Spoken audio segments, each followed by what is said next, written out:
உங்கள் முன்னாடி ஒரு ரவுடி வந்து அழுதா எப்படி இருக்கும்?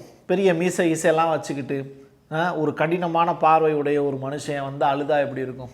அப்படிப்பட்ட ரவுடி தான் வேர்ல்டு லெவலில் அமெரிக்கா, அந்த நாட்டினுடைய அதிபர் டொனால்டு ட்ரம்ப்பு. அவர் இப்போது கண்ணீர் விட்டு கதறி அழுகிறாரு. ஒரு நாட்டுக்கிட்ட ஒரு விஷயத்தை கேட்டு கிஞ்சி மன்றாடுறாரு. அப்படி அவர் என்ன விஷயத்துக்காக அந்த மாதிரி தன்னுடைய தரத்தில் இருந்து தாழ்ந்து போய் கெஞ்சுறாரு, அதைத்தான் இந்த வீடியோவில் பார்க்க போகிறோம். ஃபஸ்ட்டு இந்த விஷுவலை பார்த்துடலாம். அப்பா, சரியான பம்மா இருக்குல்ல, மேலேருந்து பட்டு கீழே வரைக்கும் போகுது. பூமிக்கு அடியில் ரொம்ப தூரம் ட்ராவல் பண்ணியிருக்கு. B2 பாமை விட மோசமானதுன்னு நினைக்கிறேன். இவ்வளோ பெரிய பாமை தூக்கி எந்த நாட்டு மேலே யார் போட்டா? அதுக்கு எதுக்கு ட்ரம்ப் அழுகிறாருங்கிற கொஸ்டின் உங்களுக்குள்ளே வரும்ல. அதைத்தான் இப்போது நம்ம டீட்டெயில்டாக பேச போகிறோம். இந்த பாமினுடைய பேர் வந்து GBU-39 அப்படிங்கிறது தான் இந்த பாமுக்கான பேர். சரி, இப்போது நம்ம முக்கியமான சில விஷயங்களை பார்த்து முதல்ல தெரிஞ்சுக்கணும். லெபனானுடைய ஹிஸ்புல்லாவினுடைய கோட்டை இருக்குல்ல, ஹெரிக் அப்படிங்கிறது தான் அதனுடைய பேர். அதில் இஸ்ரேல் வந்து ஒரு பெரிய அட்டாக்கை நடத்துகிறாங்க. எந்த பாமை வச்சு அட்டாக் நடத்துனாங்க அப்படிங்கிறது வரைக்கும் நான் டீட்டெயில்டாக சொல்கிறேன். அதில் இஸ்ரேல் நடத்திய தாக்குதலில் இந்த நபர் கொலை செய்யப்படுகிறார். இவர் யாருன்னா, ஹிஸ்புல்லாவினுடைய மிக முக்கியமான தளபதி ஹைதாம் அலி டபாபாய் அப்படிங்கிற ஒரு நபர். இவர் வந்து படுகொலை செய்யப்படுறார். இஸ்ரேல் தாக்குதலில் ஒரு 28 பேர் காயமடைகிறாங்க அப்படிங்கிற செய்தி வெளியாகுது. எதற்காக இவர் கொலை செய்யப்படுகிறார் அப்படின்னா, ஹிஸ்புல்லாவை அடுத்த கட்டத்தை நோக்கி அவர் நகர்த்துறாரு, அதனால அவர் கொலை செய்யப்படுகிறாருங்கிற செய்தி. பட் இந்த இடத்துல தான் நீங்கள் ரொம்ப முக்கியமான ஒரு விஷயத்தை கவனிக்கணும்.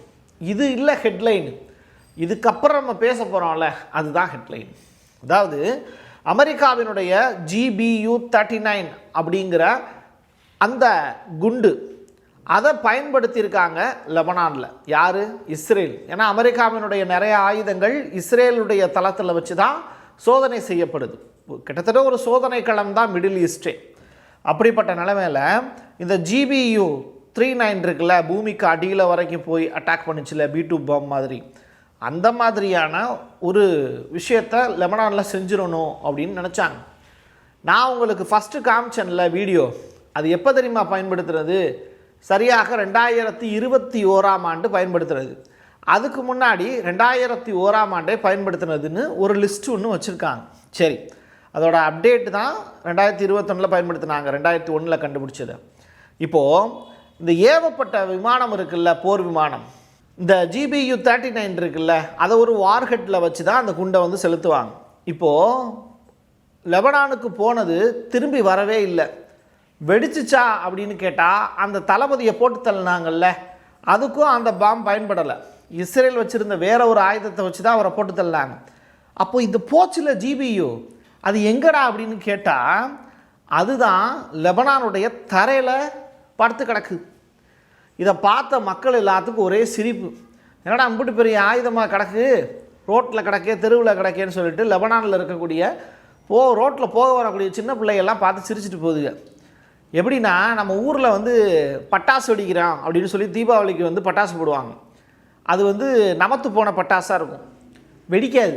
அதை பார்த்து வந்து பெரியவங்கள்லாம் கிண்டல் பண்ணுவாங்க, இதை வெடிக்கிறதுக்கான அம்பிட்டு தூரம் பயந்த அப்படின்னு. அது மாதிரி லெபனானில் அட்டாக் பண்ணணும்னு இவ்வளோ பெரிய பாமை தூக்கி இஸ்ரேல் போட்டுச்சு. அது லெபனான் தெருக்கல்ல விழுந்து கிடக்கு. இதுதான் வந்து லெபனான் மக்கள் சிரிக்கிறதுக்கான காரணம். சரியா? சரி, GBUங்கிற அது அவ்வளோ பெரிய அட்டாக்கை நடத்தும் அப்படின்னு வீடியோ வேறு போட்டு காமிச்சேன். அதை அமெரிக்கா வந்து இஸ்ரேலுக்கு கொடுத்துச்சுன்னு வேற சொன்னேன். அந்த வெடிபொருளில் அப்படி என்னையா இருக்குது? அது எப்படி வெடிக்கும்? அது அவ்வளோ ஸ்ட்ராங்கானதா அப்படின்னு நம்ம தெரிஞ்சுக்கணும்ல.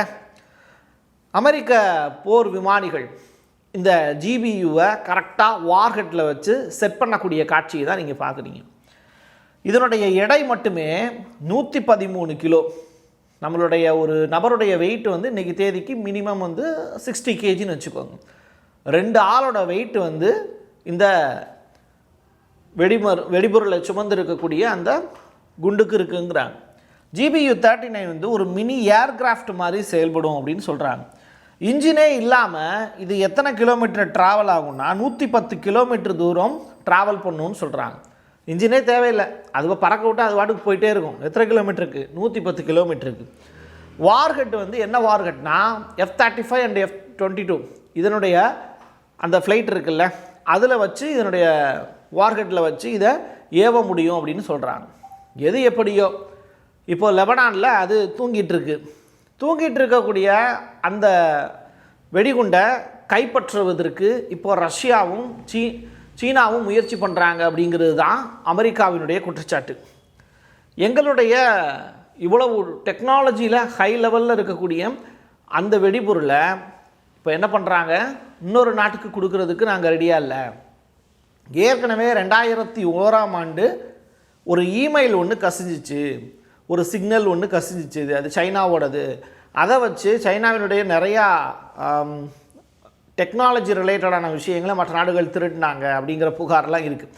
அது மாதிரி இப்போ ரஷ்யா வந்து ஓர்சனிக் அப்படின்னு சொல்லிட்டு ஒரு வார்ஹெட்டில் வச்சு ஏவக்கூடிய ஒரு ICBM கண்டுபிடிச்சாங்க. அது என்ன டெக்னாலஜியில் கண்டுபிடிச்சிருக்காங்க அப்படிங்கிறத இன்ன வரைக்கும் அமெரிக்காவால் கண்டுபிடிக்கவே முடியல. ஸோ அது உக்ரைனில் வீசப்பட்ட போது அதனுடைய பொருட்கள் எல்லாம் சேகரித்தாங்க. இன்ன வரைக்கும் தேடிட்டு இருக்காங்க, அது என்ன மெட்டீரியல் கண்டுபிடிக்க முடியல. அது மாதிரி இந்த GBU-39க்குன்னு சொல்லிட்டு ஒரு அக்மார்க் இருக்கும். அது என்ன அக்மார்க் அப்படிங்கிறத கண்டுபிடிக்கிறது தான் இப்போ ரஷ்யாவும் சீனாவும் ட்ரை பண்ணுவாங்க. அதனால் நீ எனக்கு திருப்பி கொடுத்துரு அந்த பொருளை அப்படின்னு லெபனான் அரசுக்கிட்ட இப்போது அமெரிக்கா கேட்குறாங்க. இதுக்கு பதிலாக ஹிஸ்புல்லாவுக்கு அவங்க என்ன உதவினாலும் செய்கிறதுக்கு ரெடின்னு சொல்கிறாங்க. இனிமேல் ஹிஸ்புல்லாவை நாங்கள் தாக்க மாட்டோம்னு இஸ்ரேல் சொல்கிறோம், அதுக்கு நாங்களே பொறுப்பேற்றுக்கிறோம் அப்படின்னு அமெரிக்கா இப்போ வழியக்க வந்து நிறையா என்ன சொல்கிறது சலுகைகளை கொடுத்துக்கிட்டு இருக்காங்க. இதுக்கு ஹிஸ்புல்லா சம்மதம் தெரிவிப்பாங்களா அப்படிங்கிற கொஸ்டின் மார்க் இருக்குது. இப்படிப்பட்ட நேரத்தில் தான் ஒரு அமைதி தூதுவனை அனுப்பி பார்ப்போம் அந்த இடத்துக்கு அப்படின்னு துருக்கி வழியாக லெபனானுக்கு போப் லியோ அவர்கள் ட்ராவல் பண்ணுறாரு. மே மாதம் தான் இவர் போஸ்டிங்க்கு வந்தார். இப்போது இவர் என்ன பண்ணுறாரு, லெபனானுக்கு போகிறார். அங்கே கிறிஸ்தவ தேவாலயங்களும் இருக்குது, இஸ்லாமிய சகோதரர்களும் இருக்காங்க. அப்போது போப் லியோ வந்து பெய்ரூட் வருகை அப்படின்னு சொன்ன உடனே இஸ்ரேலும் லெபனானும் போரிடாமல் இருக்காங்க. ஏன்னா போப் வந்து உலகத் தலைவர், அவர் வரும்போது ஒரு போர் வந்து நடத்துறதுங்கிறது செய்யக்கூடாது. ஏன்னா அவர் சமாதானத்தினுடைய தூதுவர் அப்படின்னு அறியப்படுறார். இப்படிப்பட்ட நிலையில தான் என்ன பண்ணுறாங்க, போரினால் கலாச்சார நினைவு சின்னங்கள்லாம் அழிக்கப்பட்ட இடங்களுக்கு போப் நேரடியாக போய் பார்வையிடுறார். அதில் போய் அவர் ஒரு ஸ்டேட்மெண்ட் சொல்லியிருக்காரு, பாலஸ்தீன் அப்படிங்கிற ஒரு ஸ்டேட்டு உருவாகணும், ஒன் ஸ்டேட் பாலிசி அப்படிங்கிறது தான் தீர்வாக இருக்க முடியும், அது பாலஸ்தீனுங்கிற சுதந்திர நாடு நிச்சயமாக உருவாக வேண்டும்ங்கிற ஸ்டேட்மெண்ட்டை பயன்படுத்துகிறார். நீங்கள்லாம் 2 ஸ்டேட் பாலிசியை பற்றி பேசிகிட்டு இருக்கீங்க, அவர் ஒரே ஒரு ஸ்டேட்டுக்காக மட்டும் பேசுகிறேன், அது பாலஸ்தீன் அப்படிங்கிற ஸ்டேட்மெண்ட்டை கொடுத்துட்டு போயிட்டே இருக்கார். இது ரொம்ப ரொம்ப உண்மையான ஒரு நிதர்சனமான ஒரு வார்த்தை. இப்போது ரொம்ப நாளைக்கு அப்புறம் கமினியினுடைய ஃபோட்டோ நம்ம சேனலில் வருது. லெபனானுக்கு சலுகை வழங்கக்கூடிய அமெரிக்கா எதுக்காக, அந்த GBU-39க்காக. இப்போது ஈரான்கிட்ட அந்த ரகசியங்களை கசிய விட்டுருவாங்க ஹிஸ்புல்லா அப்படின்னு அமெரிக்காவுக்கு தெரியும். அதனால் ஹிஸ்புல்லாவினுடைய ஆயுதங்களையே திருப்பி தரக்கூடிய அளவிற்கு அமெரிக்கா ஏகப்பட்ட சலுகைகளை அறிவிக்கிறதுக்கு தயாராக இருக்காங்க. லெபனானில் இருக்கக்கூடிய அரசும் அமெரிக்காவினுடைய பொம்மை அரசாங்கம் தான், அவங்கக்கிட்டையும் இந்த விஷயத்தை பரிமாறியிருக்காங்க. இனி இஸ்ரேல் உங்களை தாக்காதுங்கிற ஒரு ஸ்டேட்மெண்ட்டையும் பதிவு செஞ்சுருக்காங்க. எது எப்படியோ இந்த இருக்கார்ல நம்ம ஆளு யார், நெதன்யாகு, இஸ்ரேலுடைய பிரதமர், இப்போது ரொம்ப பெரிய அளவில் மன்னிப்பு கேட்குறாரு. யாருக்கிட்ட, இஸ்ரேலுடைய பிரசிடெண்ட்டுக்கிட்ட மன்னிப்பு கேட்குறாரு. இவர் யார், இஸ்ரேலுடைய பிரதமர், பிரைம் மினிஸ்டர் பிரசிடெண்ட்டுக்கிட்ட மன்னிப்பு கேட்குறாரு. நான் ஒரு ஊழல்வாதி தான், ஆமாம் இந்த நாட்டுக்கு ஊழல் பண்ணிட்டேன், என்னையை மன்னிச்சுடுங்க அப்படின்னு நாடாளக்கூடிய ஒரு தலைவன் தான் ஊழல் தான் பண்ணியிருக்கேன் அப்படிங்கிற குற்றச்சாட்டுலேருந்து விடுதலை அடைகிறதுக்கு பொது மன்னிப்பு வேண்டி சொல்லலாம். எதுக்காகன்னா, நான் யூத இனத்துக்காக போராடுறேன், அதனால் எனக்கு மன்னிப்பு கொடுங்க. இதுக்கு ஆதரவாக இந்த பக்கியும் சேர்ந்துருக்கு. ட்ரம்ப் அவர்களும் என்ன பண்ணுறாரு, பிரசிடெண்ட் அவர்களுக்கு ஒரு லெட்ரு ஒன்று போட்டு அவருக்கு பொது மன்னிப்பு கொடுத்து விடுங்க மக்களுடைய நல்லதுக்காக அப்படிங்கிற ஸ்டேட்மெண்ட்டையும் பதிவு செஞ்சுருக்காங்க.